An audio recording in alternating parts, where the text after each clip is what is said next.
Sterling Memorial Hospital? To the world, it's a sanctuary of healing, a place of sterile white walls and miracles. To me, it was a shark tank, and I was the one bleeding out. My name is Asher Gray. 3 months ago, I was the star trainee of this surgical program, the golden boy with a future so bright it was blinding. I had the highest scores, the quickest hands, and a dream that felt within reach. But today I'm just a scandal, a walking mistake that everyone at this prestigious institution wants to erase from their records. The morning shift started like a slow-motion nightmare. I sat in the far corner of the cafeteria, tucked away where the shadows were deepest. My fingers were trembling as I gripped a cup of black coffee that had gone cold an hour ago. I was wearing my lab coat 2 sizes too big, a desperate, pathetic attempt to hide the secret that was growing heavier with every passing second. I could feel the fabric pulling against my stomach, a constant reminder of that one night I couldn't forget. But in a place filled with the best doctors in the country, you can't hide a heartbeat forever. The whispers had already started, drifting through the halls like toxic smoke. I could hear them. Did you see his stomach? Who would even touch an unmarked Omega intern? He's a disgrace to the uniform. Well, look who decided to show his face, a voice boomed, cutting through the low hum of the room like a jagged blade. It was Hunter Reed, a trust fund alpha who treated the hospital like his personal playground. He slammed his hand onto my table, making the cold coffee splash onto my shaking hands. I heard the residency board is taking bets on how much longer you can pretend that an oversized coat is a fashion statement, Gray. Or are you just getting fat on the scholarship money we're wasting on you? I didn't look up. I couldn't. I just stared at the brown stain on the table. Hunter, please, I'm just trying to get through my shift. I don't want any trouble. Trouble? You are the trouble, Hunter. Hunter leaned in, his scent, stale, expensive cologne and toxic dominance, invading my space, making my stomach churn with nausea. An unmarked pregnant Omega trainee is a stain on this hospital's reputation. You're a distraction. You're a mess. Honestly, I'm surprised the chief hasn't kicked you to the curb yet. Who was the guy, Asher? Some random loser from a dive bar? Did he even bother to remember your name before he ditched you and left you with a gift you can't afford? The cafeteria went silent. Every eye was on me. Surgeons, nurses, even the janitorial staff. I could feel the sharp stabs of their silent mockery. Hunter reached out and snatched the coffee cup from my hand, tilting it slowly, deliberately, until the dark liquid poured directly onto my lap. The heat soaked through my scrubs, stinging my skin, but it was the humiliation that burned like acid. "Clean it up, scholarship kid," Hunter sneered, dropping the empty plastic cup on the floor. "And while you're at it, do us all a favor and resign. You don't belong in the same room as real alphas." I didn't fight back. I stood up, my head bowed so low my chin touched my chest, and I ran. I ran past the whispering nurses until I reached the emergency room doors. I stood there, gasping for air, clutching my stomach protectively. "We're okay," I whispered to the tiny life inside me. "I won't let them break us." But then, the atmosphere in the ER shifted. It wasn't the usual chaos. The air turned ice cold, smelling suddenly of dark cedar, expensive bourbon, and a looming thunderstorm. The double doors swung open with a violent force, and the world stopped moving. There he stood, Dr. Jaxson Sterling, the chief of surgery, the Ice King. He was tall, devastatingly handsome, with a silver gaze that could pierce through steel. My heart did a violent, painful somersault. Those eyes, that scent, it was him, the man from that rainy night who had promised me the world in the dark and vanished before the sun rose. Hunter Reed stepped forward, trying to suck up to him. "Dr. Sterling, sir, I'm so glad you're here. We were just discussing intern Gray's situation. He's becoming quite a liability to the department's image. I was just suggesting he take a leave of absence." Jaxson stopped walking. The silence was so heavy it felt like it would crush the lungs of everyone in the room. He didn't even look at Hunter. His dominant aura suddenly flared, turning predatory and dangerous. "Image?" Jackson's voice was a low, vibrating growl that made the metal trays rattle. He walked straight toward me. Every step he took felt like a hammer blow to my heart. I was sure he was going to fire me. But as he reached me, Jaxson reached out, his large, scarred hand locking firmly and possessively around my waist, pulling me flush against his side so everyone could see. "Stop worrying about this trainee's reputation, Reed," Jaxson said, his silver eyes locking onto Hunter with a lethal fire. "Because the secret he's carrying belongs to me. This Omega is under my personal protection, and if I hear one more word against him, you won't just be out of a job, you'll be out of the future." I looked up at Jaxson, my eyes filled with hot, stinging tears. He leaned in, his lips brushing against my ear as he whispered, "I finally found you, Asher. Now let's see who dares to touch what belongs to the king." Part 2. The executive lock-in. Jaxson didn't just walk me out of the ER, he claimed me. He held me so tightly against his side that I could feel the rhythmic thrum of his heart through his scrubs, a steady, powerful beat that seemed to command my own to slow down. He led me straight toward his private executive elevator. The moment the doors hissed shut, the suffocating pressure of the crowd vanished, but the tension inside the small space became almost unbearable. The executive floor light blinked on, and before I could even draw a breath to speak, Jaxson whirled around. He slammed his hands onto the mirrored wall on either side of my head, pinning me in place. His silver eyes were burning with a terrifying, desperate fire. "Asher, what the hell were you thinking?" His voice was a jagged, low-frequency growl. "You thought you could just disappear? You thought you could carry my bloodline, my legacy in the dark, while these bottom feeders treated you like a piece of trash?" I'm shaking so hard I could barely stand, hot tears finally spilling over. "I'm an intern, Jaxson. You're the chief surgeon. You're the billionaire heir. I woke up in that hotel room alone. The bed was cold, the room was empty. I thought I was just a one-night stand. I thought if I told you, you'd think I was some gold digger trying to trap the Ice King with a child I shouldn't have had." Jaxson let out a pained, guttural sound. He leaned in, burying his face in the crook of my neck, inhaling my scent like he was starving. "A one-night stand? Asher, I haven't slept a full night since the sun rose that morning. I went back to that hotel every single day. I checked every security feed, every record. I was going insane trying to find my mate." He slowly moved his hand down, his large, warm palm spread flat against my stomach, right over the bump I had tried so hard to hide. My breath hitched as a jolt of pure electricity shot through me.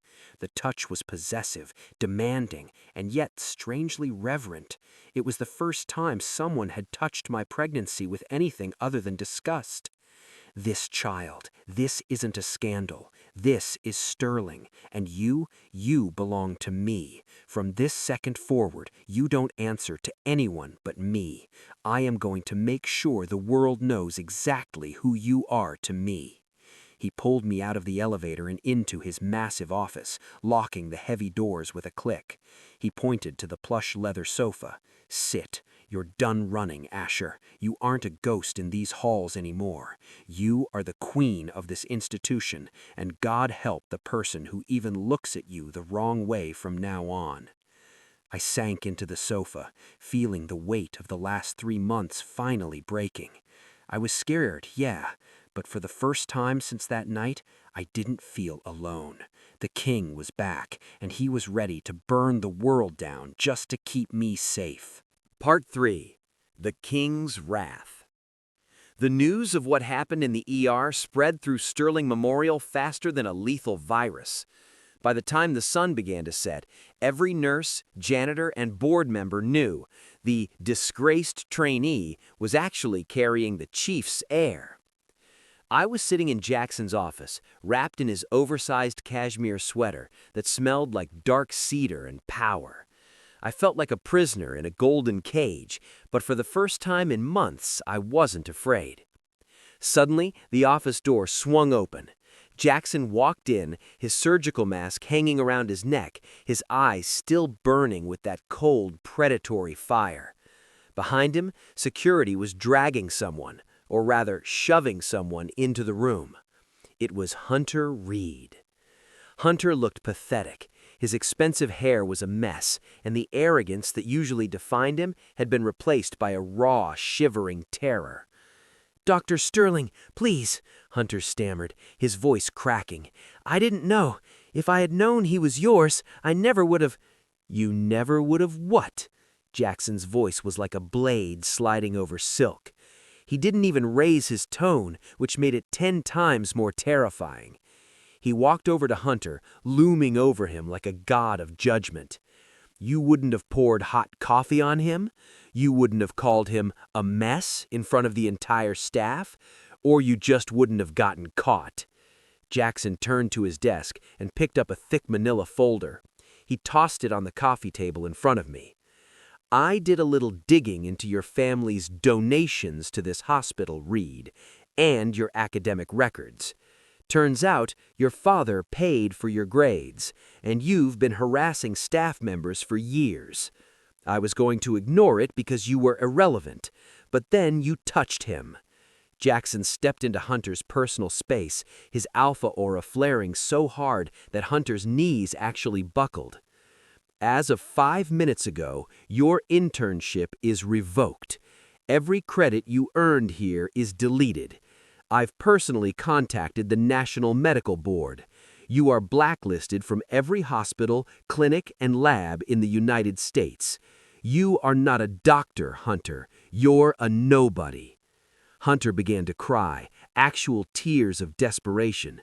"You can't do this. My father will—" "Your father is currently being audited by my family's legal team. By tomorrow morning, the Reed name won't be worth the paper it's printed on. Get him out of my sight. He's polluting the air my mate breathes." Security dragged a screaming Hunter out of the office. The silence that followed was heavy. Jaxson turned to me, the monster in his eyes disappearing instantly as he looked at my face. He knelt between my legs, taking my hands in his. "Are you okay, Asher? Did he hurt you today? Tell me, and I'll find more ways to break him." I looked at Jaxson, truly seeing the depth of his obsession. He wasn't just protecting me, he was reclaiming me from the world. "I'm okay," I whispered, "but the hospital, the board, they won't just let an intern stay in the chief's office." Jaxson kissed the inside of my wrist, a possessive, soul-marking gesture. "They don't have a choice. This hospital belongs to the Sterling name, and the Sterling name belongs to you and our child now. Tomorrow, you walk into that ER as my head assistant, and if anyone so much as breathes in your direction without a smile, they'll meet the same fate as Reed." I realized then that my life as a humble trainee was over. I was no longer the bait. I was the queen's consort, and the king was ready to go to war for me. The night was quiet, the heavy rain outside Sterling Memorial blurring the city lights into a mess of neon. Inside Jackson's private suite, the world felt distant. He had moved me here, into the executive living quarters attached to his office. He didn't want me out of his sight, not even for a minute. I was standing by the floor-to-ceiling window, watching the droplets race down the glass when I felt his presence. He didn't make a sound, but his scent, that intoxicating mix of cedar and rain, always announced him. He wrapped his arms around my waist from behind, his large hands resting flat against my stomach, shielding me. "You're thinking about it, aren't you?" he whispered, his breath warm against the shell of my ear. The night at the Grand Imperial? A shiver ran down my spine. "I think about it every day, Jaxson. It was the best and worst night of my life. I felt like I finally belonged to someone, and then I woke up to an empty bed and a cold room. Jackson's grip tightened, not out of anger, but out of a raw, aching guilt. He turned me around in his arms, so I had to look into his silver eyes. They weren't icy anymore. They were shattered. "I never meant to leave you, Asher," he said, his voice cracking. That night, the board called. There was a massive surgical emergency, a multi-car pileup involving the governor. My phone had been on silent. I left a note on the nightstand with my private number and a message telling you I'd be back in 2 hours. I told the hotel staff you were my personal guest. I froze. A note?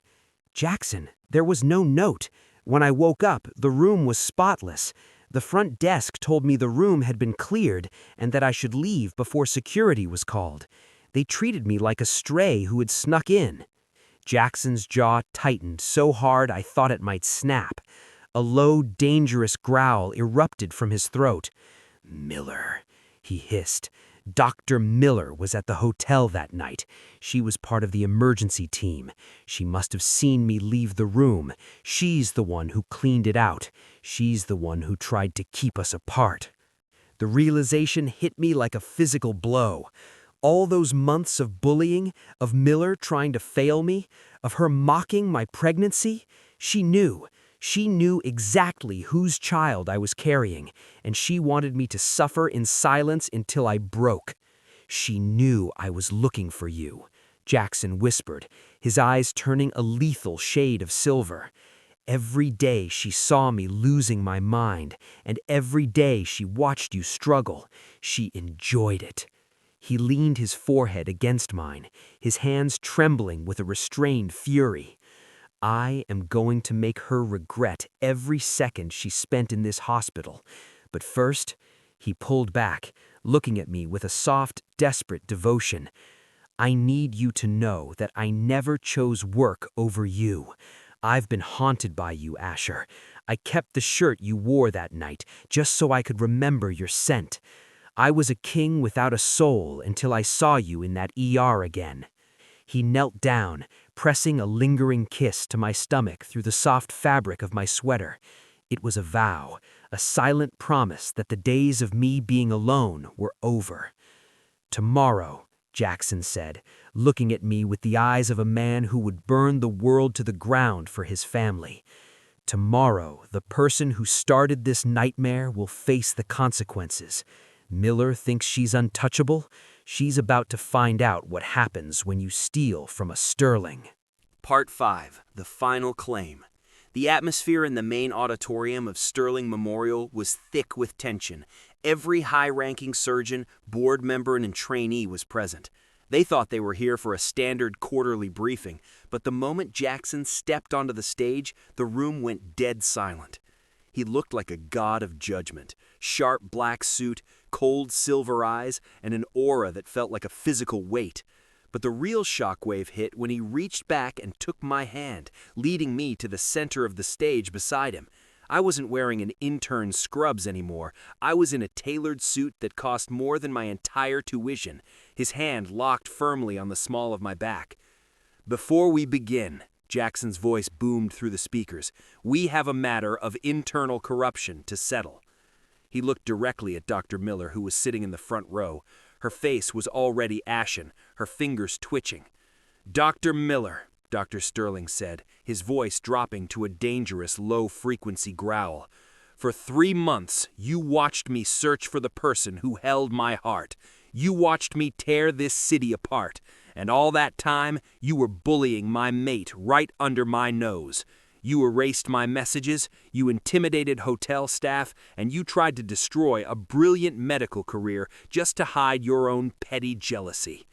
The room gasped. Miller stood up, her voice trembling. "Dr. Sterling, I was only protecting the hospital's image. A trainee getting pregnant is..." "A trainee carrying the Sterling heir is the future of this institution," roared Jackson, his alpha aura flaring so hard the glass pitchers on the table shattered.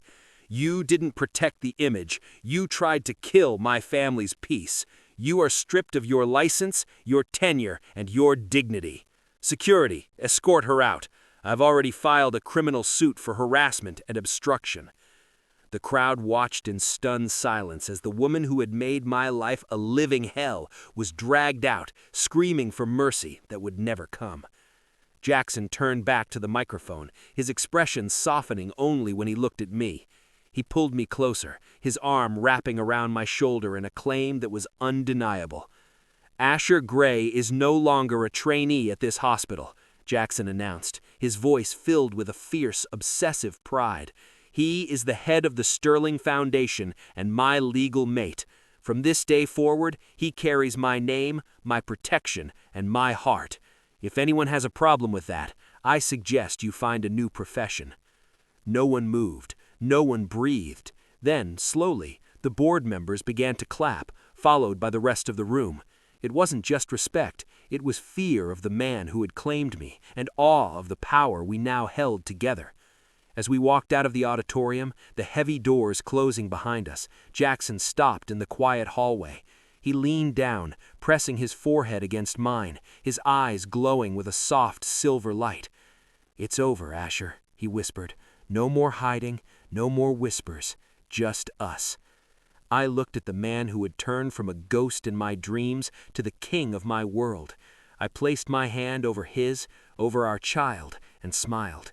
The scars of the bullying were gone, replaced by the weight of a crown I never thought I'd wear. "Just us," I agreed. "My name is Asher Gray. I was once the hospital's greatest scandal. Now, I am its greatest legacy."